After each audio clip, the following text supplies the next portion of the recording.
ಒಂದ್ ವೇಳೆ ಶಿವಣ್ಣ ಈ ಪಾತ್ರಕ್ಕೆ ಅಲ್ಲ ಅಂತ ಅನ್ನೋದಾದ್ರೆ ಯಾರನ್ನ ಅಂದ್ಕೊಂಡಿದ್ರಿ, ಏನಾದ್ರೂ ಯೋಚನೆ ಮಾಡಿಲ್ಲ? ಇಲ್ಲ ಆತರ ಶಿವಣ್ಣನೇ. ಓಕೆ, ಇವೆರಡು ಪಾತ್ರಗಳು ಆಮೇಲೆ ಆಡ್ ಆಯ್ತು ಸರ್. ಓಕೆ, ಇದು ಯಾವ್ದು ಪ್ಲಾನಿಂಗ್ ಅಲ್ಲಿ ಮಾಡಿದ್ದಲ್ಲ, ತನಾಗೆ ಅದು ಆಗ್ಬಿಡ್ತಲ್ಲ, ಮಾಡಿಸ್ಕೊಂಡಿದೆ.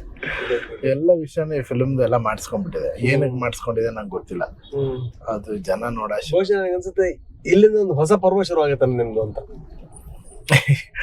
ಏನು ನನಗೆ ಅಂತ ಪರ್ವ, ನನಗೆ I don't believe it sir. ನನಗೆ ಇನ್ನೇನೋ ಮಾಡಿ ಇನ್ನೇನೋ ಸಾಧಿಸ್ಬಿಡ್ಬೇಕು. ನನಗೆ ಮಾಡಿರೋ ಆ ಕೆಲ್ಸಕ್ಕೆ ಏನು ದಕ್ಕಬೇಕಲ್ವಾ, ಅದನ್ನ ದಕ್ಕಬೇಕು ಅಷ್ಟೇ. ನನಗೆ ಅದು ನನ್ನ ಕೆಲಸ ಮಾತ್ರ ಅಲ್ಲ, ಎಲ್ರದ್ದು.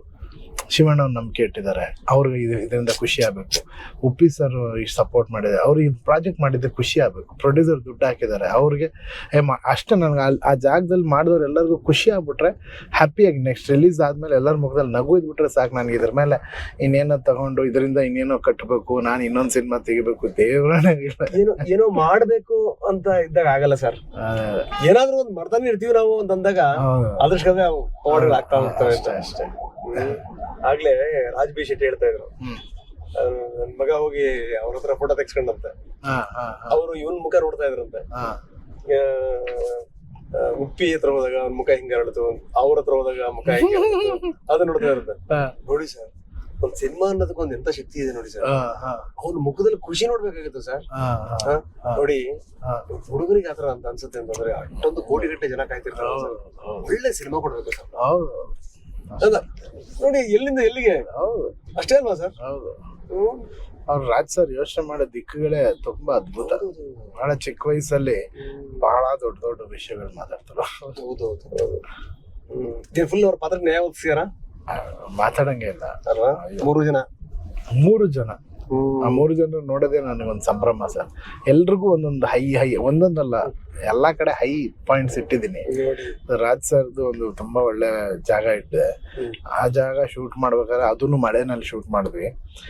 ಮನುಷ್ಯನ್ಗೆ 104 ಡಿಗ್ರಿ ಜ್ವರ, ಫುಲ್ ಫೀವರು, ಬಟ್ ಇಂಟೆನ್ಸ್ ಸೀನು ಮಾಡ್ತಾ ಇದಾರೆ. ನಾನು ಅವತ್ತು ಹೇಳಿದೆ, ಸರ್ ಬೇಡ ಕ್ಯಾನ್ಸಲ್ ಮಾಡ್ತೀನಿ. ಅವರು ಕೇಳಿಲ್ಲ, ಇದು ಮಾಡಿದ್ರೆ ನೆಕ್ಸ್ಟ್ ಶೂಟಿಂಗ್ ಎಲ್ಲ ಹೊಡಿಯುತ್ತೆ, ಡೇಟ್ಸ್ ಮಿಸ್ ಆಗುತ್ತೆ, ಮಾಡ್ಬಿಡೋಣ ಅಂತ.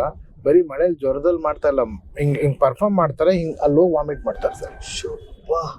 ಇಲ್ಲಿ ಶಾರ್ಟ್ ಇಲ್ಲೇ ಇದೆ, ಇಲ್ಲಿಂದ 10 ಮೀಟರ್ ಸುಮ್ಮನೆ ಹಿಂಗೆ ಹೋಗೋದು ಅಂತ ವಾಮಿಟ್ ಮಾಡ್ತಾರೆ.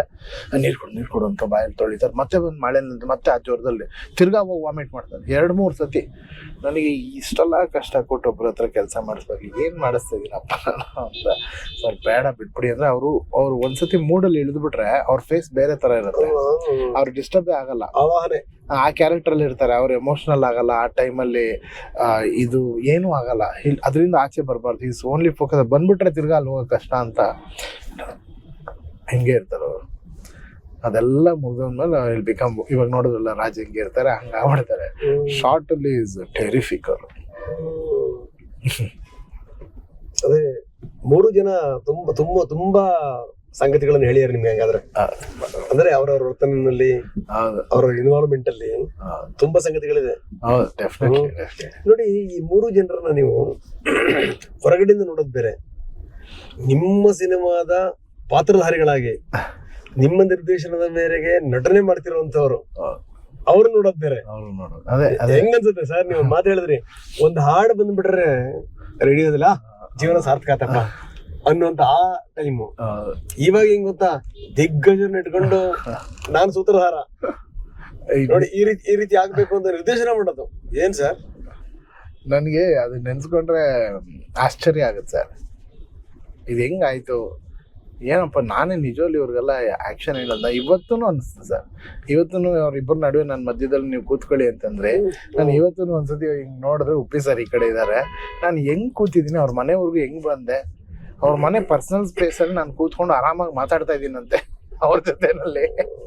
ಹೆಂಗಪ್ಪ ಇದು ಅಂತ ಈಗ್ಲೂ ನನ್ಗೆ ಸ್ವೇರ್ ಆನ್ ಗಾಡ್ ಅದು ಅನ್ಸುತ್ತೆ. ಇಲ್ಲ, ನಿಜವಲ್ಲ ಅನಿಸ್ತದೆ ಸರ್, ನನಗೆ ಸಿಂಪ್ಲಿಸಿಟಿ ಅಂತಿಲ್ಲ, ಸ್ವೇರ್ ಆನ್ ಗಾಡ್ ನನ್ಗೆ ಹಂಗೆ ಅನ್ನಿಸ್ತದೆ. ಇವ್ ಪ್ರತಿ ಸತಿ ನೋಡಿದ ಅವ್ರು ಅಷ್ಟು ಈಸಿಯಾಗಿ ನಮ್ಮನ್ನ ಅವ್ರ ಸ್ಪೇಸ್ ಅಲ್ಲಿ ಕೂರ್ಸ್ಕೊಂಡು, ನೋಡಿ ಗುರುವೆ, ನೋಡಿ ಇವ್ರಿಗೆ ಡೈರೆಕ್ಟರ್ ಇವ್ರು ಹೆಂಗ್ ಮಾಡಿದ್ರು ಗೊತ್ತಾ ಅಂತ ಹಿಂಗೆಲ್ಲ ಮುಟ್ಟಿ ಹೇಳ್ತಾ ಇದ್ರೆ ಹೆಂಗಿದು ನಡೀತದೆ, ಇದು ಏನಪ್ಪ.